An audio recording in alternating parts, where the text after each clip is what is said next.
Ya, bismillahirrahmanirrahim. Assalamualaikum warahmatullahi wabarakatuh. Waalaikumsalam.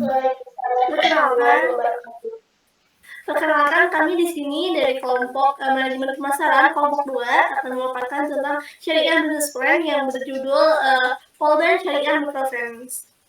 Di mana produk yang kita miliki yaitu Polban Syariah Microfinance ini berawal dari masalah yang kita survei, yang kita teliti ke lapangan, yaitu di kampus Polban kita sendiri.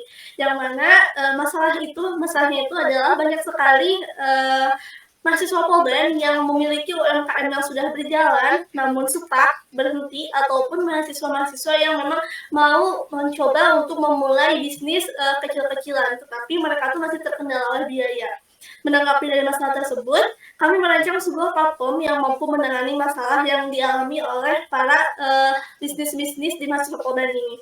Yaitu kami merancang sebuah platform digital dengan sistem syariah yang mudah dijangkau oleh mahasiswa Polban maupun investor nantinya, yaitu yang dimana akan mempertemukan pemilik UMKM mahasiswa Polban tersebut dengan investor yang nanti bakal menyediakan uang ataupun biaya untuk si UMKM tersebut berjalan.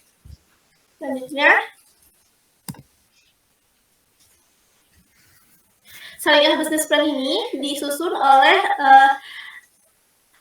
mahasiswa dari Prodi Keuangan Syariah Politeknik Bandung angkatan 2020, yaitu dari kelas 3A. Yang pertama ada Anissa Cynthia dengan NIM 205144003, ada Dwi Anggita 205144017, ada Rahmagi Amanda 205144021, ada Siti Nurlela 205144028, ada Sultan Faris dengan NIM 205144032. Selanjutnya akan dijelaskan oleh rekan saya. Baik, selanjutnya di sini kita akan bahas tentang analisis SWOT. Yang pertama itu ada kekuatan. Dalam kekuatan ini, aplikasi FOSMIP ada 5. Yang pertama, karena di sini mahasiswa Polban itu memiliki inovasi dan juga kreativitas dalam menjalankan usahanya. Yang kedua yaitu mengutamakan keamanan. Sudah dipastikan dan akan dijamin keamanannya dalam aplikasi FOSMIP ini. Yang ketiga yaitu menerapkan sistem syariah. Dalam aplikasi FOSMIP ini, kita menggunakan sistem-sistem Islam, salah satunya dengan menghindari riba. Yang keempat yaitu memiliki daya saing terhadap kredit konvensional, dan yang kelima yaitu meningkatkan sektor industri halal di kampus Polban. Selanjutnya itu ada kelemahan. Yang pertama, keterbatasan pengalaman dan penempatan teknologi pembuatan platform. Dalam kelemahan yang pertama ini, kami akan mengusahakan yang terbaik ke depannya bagaimana agar aplikasi ini memiliki fitur dan juga fitur-fitur yang bagus ke depannya. Yang kedua, membutuhkan banyak sosialisasi kepada mahasiswa Polban dan juga investor. Karena dalam aplikasi FOSMIP ini kan terbilang sangat baru dan baru ada di mahasiswa kalangan Polban. Oleh sebab itu, kami akan mengusahakan sosialisasi yang lebih ekstra lagi agar mahasiswa Polban tersebut mengetahui terhadap produk yang kami akan berikan kepada mereka. Selanjutnya yaitu membutuhkan waktu untuk membangun brand, karena brand kami itu termasuk startup yang baru banget memulai, makanya kami membutuhkan waktu yang bisa dibilang cukup lama agar produk kami itu dapat dikenal oleh kalangan masyarakat atau kalangan Polban. Yang terakhir yaitu belum diawasi OJK, namun untuk kedepannya kami akan mengusahakan bagaimana agar produk kami itu dapat terawasi oleh OJK. Selanjutnya itu ada peluang. Dalam aplikasi FOSMIP ini ada 2 peluang. Yang pertama, banyaknya UMKM di Polban yang memiliki potensi untuk berkembang dan membutuhkan dana tambahan. Kita sudah mensurvei dan juga melihat bahwa mahasiswa Polban ini memiliki usaha-usaha. Makanya kita terinovasi untuk membuat aplikasi FOSMIP ini. Yang kedua, adanya fatwa MUI tentang riba yang secara tidak langsung mempengaruhi pola pikir pemilik UMKM untuk menghindari riba. Sudah dijelaskan di awal bahwa aplikasi FOSMIP ini merupakan aplikasi syariah yang di dalamnya memiliki nilai-nilai Islam. Maka sebab itu, dalam aplikasi ini sangat menghindari adanya riba. Yang terakhir yaitu ada ancaman. Pertama, potensi munculnya platform baru yang serupa Yang kedua, kurangnya kepercayaan investor karena merupakan platform baru, tapi untuk ancaman ini kita akan berusaha agar semuanya dapat terkendali. Yang ketiga yaitu adanya anggapan bahwa lembaga syariah jauh berbeda dengan konvensional. Namun ini dapat diatasi dengan adanya sosialisasi di mana dalam penyampaian sosialisasi itu kami akan menjelaskan apa bedanya antara syariah dan juga konvensional. Salah satunya yaitu di syariah itu tidak ada riba, sedangkan di konvensional itu ada riba. Jadi dalam lembaga syariah kita mengadakannya sistem bagi hasil seperti itu salah satunya. Dan yang terakhir yaitu kesan sulit dan rumit dalam pelaksanaannya karena terdapat beberapa akad. Untuk di sistem syariah ini tentunya di dalamnya terdapat banyak akad, salah satunya yaitu ada akad ijarah dan juga akad mudharabah. Namun dalam Mufasmid ini kita hanya menggunakan dua akad itu saja yang akan dijelaskan lebih lanjut oleh teman saya nanti. Selanjutnya akan dijelaskan oleh rekan saya. Oke, selanjutnya itu ada profil dari perusahaan ataupun produk yang kita miliki. Yang namanya itu adalah tadi sudah di-spill ya, Polban Syariah Microfinance atau bisa disingkat dengan POSMIP untuk nama terkenalnya gitu ya ke depannya. Badan usaha perusahaan kita tuh berbentuk dengan firma, di mana firma ini adalah perusahaan yang dibentuk oleh individu-individu atas yang didirikan dengan mendirikan satu nama yaitu Polban Syariah Microfinance. Lokasi perusahaannya ada di Jalan Sarijadi, nomor 56, Desa Sarijadi, Kecamatan Sukasari, Kabupaten Bandung Barat, Provinsi Jawa Barat, dengan kode pos 40128. Selanjutnya, struktur organisasi atau job desk dari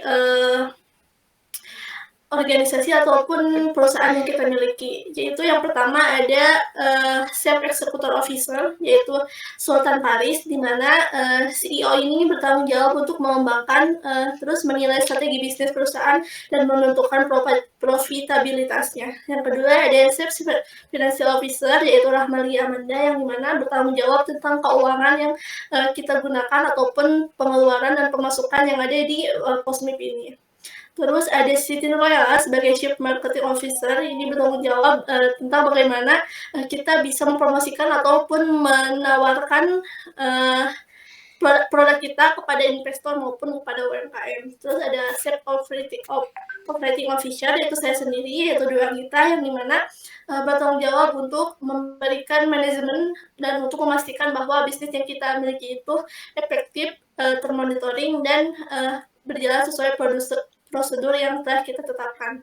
Yang terakhir ada Chief Administrative Officer, yaitu ada Anissa Cynthia, yang dimana ini bertanggung jawab untuk membantu CEO, sehingga Chief Administrative Officer ini akan selalu berkontak atau berkomunikasi dengan CEO untuk penjualan meeting, mengirimkan pesan, hingga menyampaikan informasi yang membutuhkan perhatian dari CEO sendiri. Selanjutnya,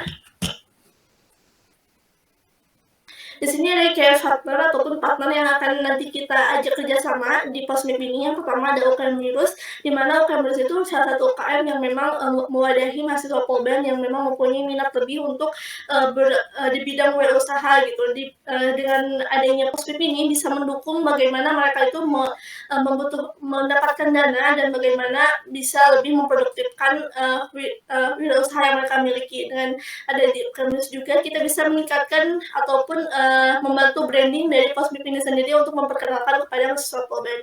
Begitupun dengan BEM Polban juga, di sini kita trademark dengan BEM Polban, sehingga branding dari POSMIP ini bisa lebih luas gitu ya, karena POSMIP ini merupakan satu produk inovasi yang memang baru ada di Polban. Terus di sini ada IMES, yaitu mahasiswa ekonomi syariah, yang sudah kita ketahui bahwa IMES ini adalah sudah melingkup nasional gitu. Jadi dengan adanya kita partner dengan IMES bisa meningkatkan branding, di mana target dari alumni investor kita juga itu dari alumni Polban dan juga dari umum kayak gitu. Terus ada POSEA juga, Forum Silaturahmi Ekonomi Islam, yang mana ini bisa menjadi branding yang memperkuat kita gitu ya, untuk memperkenalkan bahwa POSMIP ini adalah didukung oleh berbagai pihak yang memang satu disiplin ilmu gitu dengan yang kita luncurkan, produk yang kita luncurkan. Selanjutnya,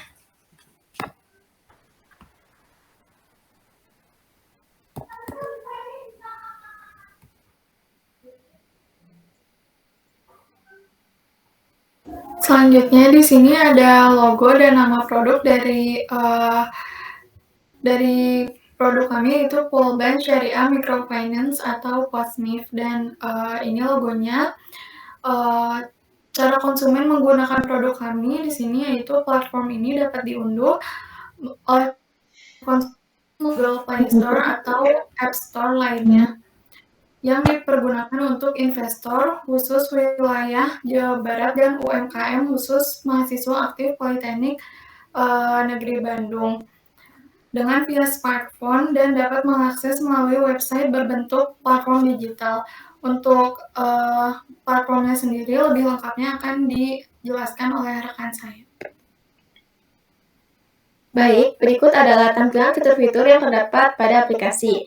Nah, di sebelah kiri ini ada menu login, di mana di sini terdapat username dan password yang digunakan agar dapat masuk ke aplikasi. Nah, di sini juga ada dilengkapi dengan fingerprint yang mendukung keamanan pengguna saat masuk ke dalam aplikasi tersebut. Di sini juga pengguna dapat masuk melalui akun Google. Nah, kemudian di sebelah kanan di sini ada beranda. Nah, di sini ada menu bar. Menu bar ini berisi fitur pengaturan dan juga di sini kita akan mengetahui bahwa pengguna ini merupakan konsumen pengguna reguler atau konsumen pengguna premium. Kemudian di bawah sini ada beranda yang berisi tentang edukasi penggunaan aplikasi POSMIF ini. Nah, kemudian di bawahnya juga ada daftar investasi, yang dimana fitur ini berisi bisnis atau UMKM yang membutuhkan dana. Maksudnya adalah proposal-proposal bisnis yang diajukan oleh konsumen nantinya. Nah, kemudian juga ada akad-akad yang digunakan, yaitu ada akad ijarah dan mudharabah. Selanjutnya ada kategori bisnis juga. Di sana ada bisnis retail, kemudian bisnis fashion, bisnis kuliner, dan lain-lain. Nah, kemudian di sebelah selanjutnya sini ada kita lihat di sini ada menu UMKM di mana terdapat nama UMKM, kemudian ada tahun berdiri, ada lokasi juga. Nah, kemudian ada juga laporan keuangan, ada juga informasi lainnya. Nah, di sini juga kita bisa melihat investor yang telah bekerja sama dengan UMKM tersebut dan jumlah dana yang telah UMKM tersebut dapatkan dari kerjasama dengan investor tersebut. Nah, di tengah sini ada menu investor. Bisa kita lihat di sini ada beberapa list. Di sana ada nama investor, data diri investor, kemudian ada klasifikasi risiko, ada portofolio, ada dompet, dan juga bisnis saya. Nah, di klasifikasi risiko ini berisi tentang tingkat risiko dari investor dalam berinvestasi. Kemudian ada portofolio. Portofolio ini isinya sekumpulan investasi yang dimiliki oleh investor. Kemudian ada dompet. Jadi di sini tuh isinya jumlah saldo investor sebelum berinvestasi. Kemudian ada bisnis saya. Nah, di sini tuh berisi bisnis-bisnis yang sudah investor tersebut danai. Jadi ada beberapa UMKM yang telah bekerja sama dengan investor tersebut. Nah, di paling ujung sini ada bantuan. Di sini juga ada beberapa pilihan, ada tentang kami, ada dompet infak, ada persyaratan investor, ada kebijakan privasi, ada ketentuan dan cara. Intinya di bagian ini tuh akan mempermudah pengguna dalam menggunakan aplikasi ini. Di sini juga bisa kita lihat di pojok kanan ini ada penunjuk arah kiblat dan juga waktu yang menunjukkan sholat 5 waktu. Jadi ketika kita arah kiblat di mana dan kita akan sholat, kita bisa dengan membuka aplikasi ini kita dapat mengetahui kemana arah kiblat. Itu. Selanjutnya tentang keunikan produk yang ditawarkan.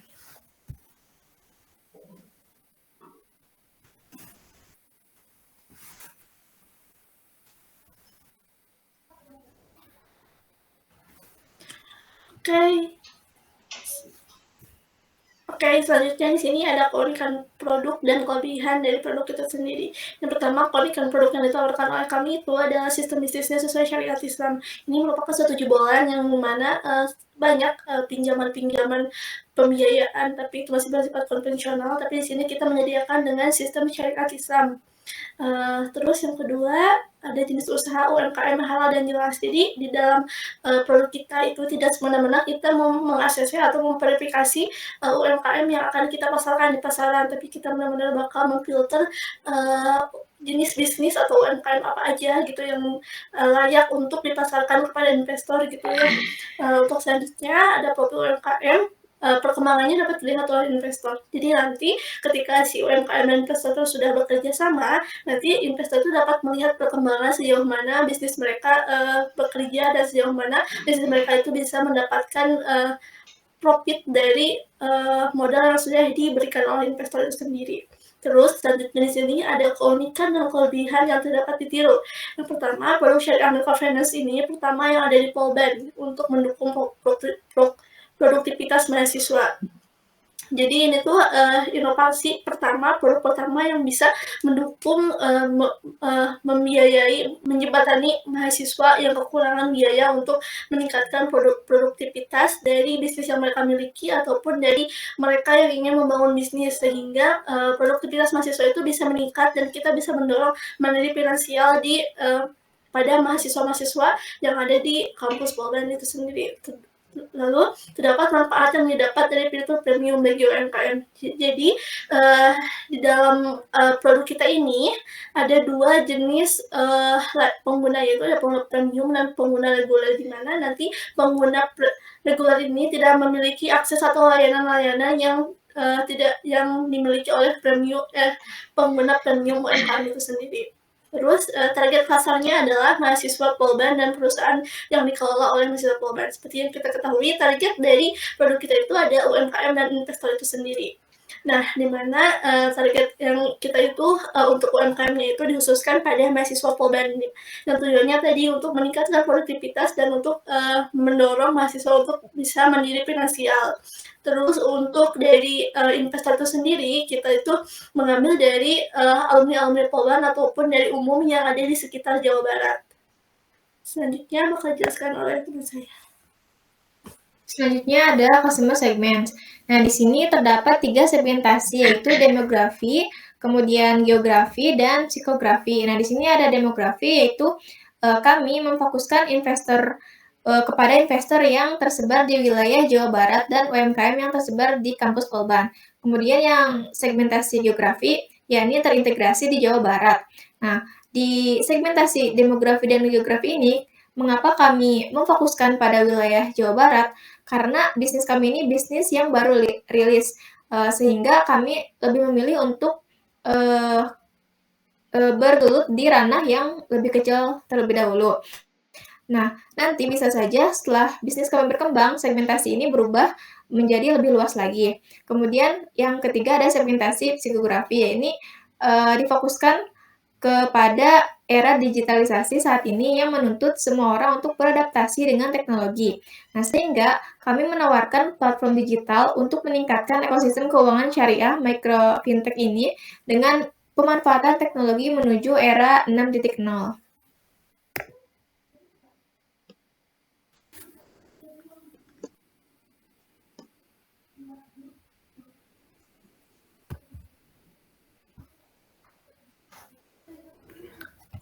Selanjutnya ada harga biaya produk per jenis. Nah, di dalam transaksi ini kita menggunakan 2 akad, di mana terdapat akad ijarah terhadap perhubungan perusahaan ke UMKM dan akad mudharabah terhadap perhubungan UMKM ke investor. Nah, ketika pengguna lending ke dalam platform Postmif akan dikenakan biaya administrasi sebesar 50.000 per bulan, baik itu untuk investor maupun untuk UMKM. Untuk pembagian hasil ini hanya untuk investor maupun UMKM saja. Pengelola Postmif tidak akan mendapatkan hasil di antara keduanya, namun akan mendapatkan keuntungan dari biaya administrasi dan fitur premium yang disediakan pada platform tersebut. Lalu, slide selanjutnya. Nah, pada platform Postmif ini terdapat dua fitur yang dapat dipilih oleh UMKM, diantaranya fitur reguler dan fitur premium. Fitur premium sendiri dikenakan biaya Rp100.000 dan fitur reguler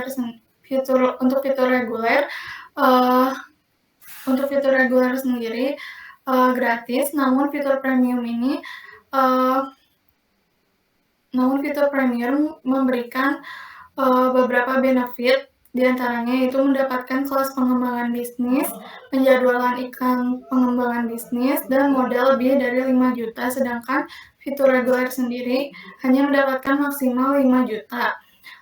Selain itu, ada pemilik UMKM dapat mengajukan proposal bisnis langsung pada investor untuk pengguna fitur premium. Slide selanjutnya.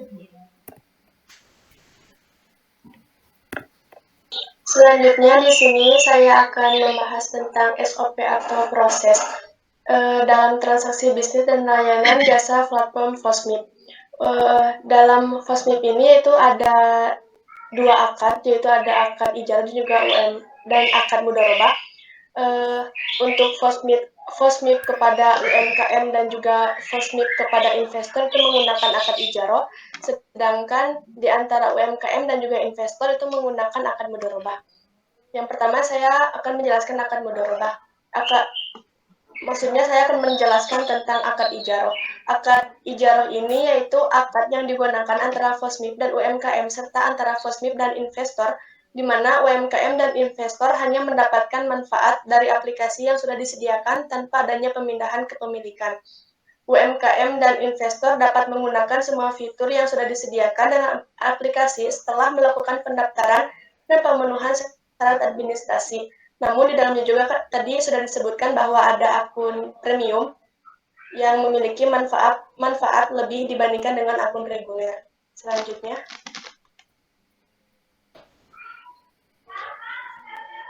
Selanjutnya yaitu ada alur terhadap UMKM. Yang pertama, pemilik UMKM membuat akun pada aplikasi Volban Syariah Microfinance atau disebut dengan Postmip. Yang kedua yaitu mengisi formulir data diri. Yang ketiga, mengajukan proposal bisnis. Yang keempat, mengisi persyaratan untuk menyewa platform Volban Syariah Microfinance, termasuk dengan dokumen-dokumen yang harus dipenuhi. Dan yang terakhir itu membuat persetujuan dengan akad ijarah dengan bagian Postmip itu sendiri. Selanjutnya.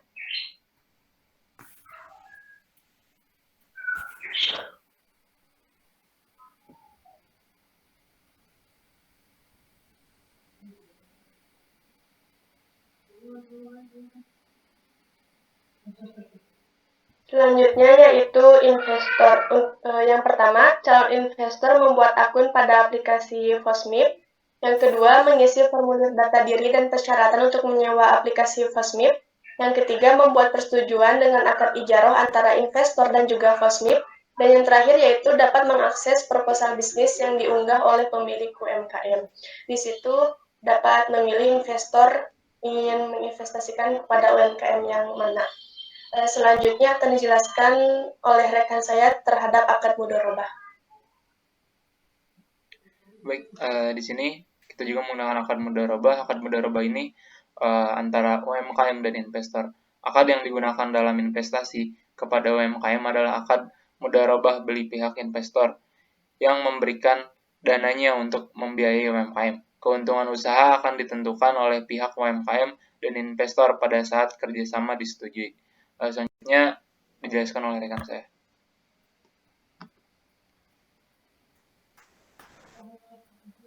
Selanjutnya ada kriteria pengguna Postmif. Yang pertama yaitu UMKM.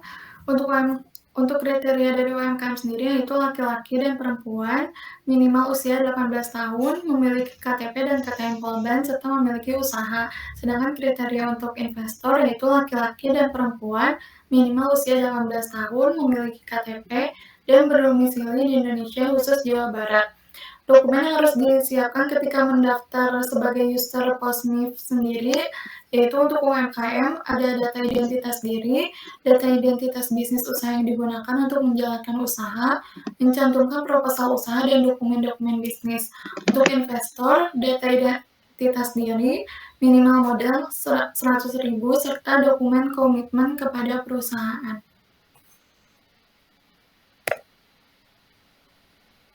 Selanjutnya di sini ada strategi promosi.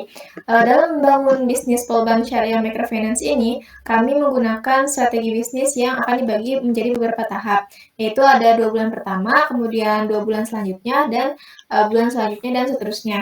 Yang pertama ini 2 bulan pertama, pada tahap ini kami lebih memfokuskan kepada strategi membangun platform terlebih dahulu dengan membuat versi beta, yaitu masa percobaan sekaligus mengenalkan produk kepada segmen pasar dan target pasar kami dengan cara mengenalkan produk kami kepada beberapa kenalan investor sebagai peran utama pihak yang akan mendanai dan juga UMKM yang sebagai pihak yang membutuhkan dana. Nah, di sini juga kami bekerja sama dengan beberapa key partner kami, yaitu ada IMES, POSEID, terus UKM Virus, dan juga BEM Kema.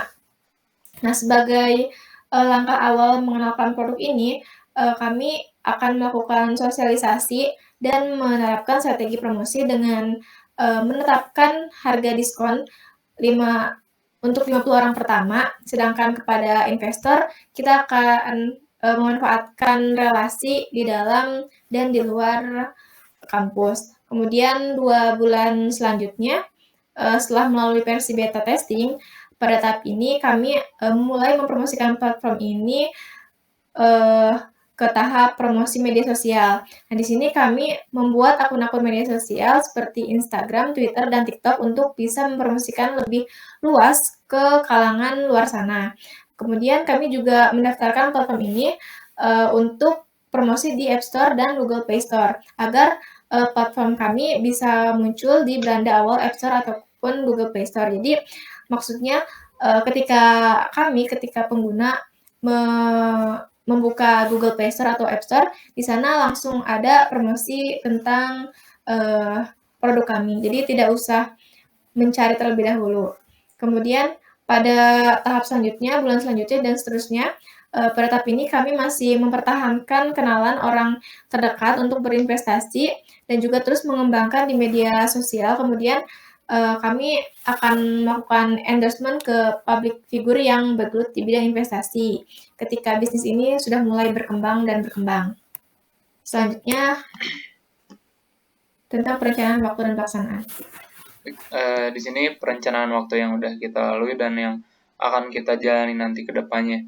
Pada bulan Oktober awal, pada minggu awal Oktober, kita tim membuat dulu tim. Di sini kita bagi-bagi tugas untuk pengembangan bisnis ini. Lalu minggu selanjutnya kita survei pasar dan survei pesaing. Sambil kita survei pasar dan pesaing, kita juga sambil merancang produk bisnis yang akan kita jalani gitu. Lalu pada November minggu kedua kemarin kita sudah mulai promosi dan nantinya akan mulai penjualan bisnis ini. Baik, mungkin segitu. Saya kembalikan kepada rekan saya. Baik, sekian presentasi dari kita. Mudah-mudahan produk yang kita inisiasi ini bisa membantu mahasiswa Polban untuk meningkatkan produktivitas dan mendorong untuk mandiri finansial. Pun kita bisa juga merealisasikan apa yang sudah kita rancang mengenai produk ini. Sekian dari kita. Mohon maaf bila ada kekurangan dan kesalahan. Assalamualaikum warahmatullahi wabarakatuh. Waalaikumsalam.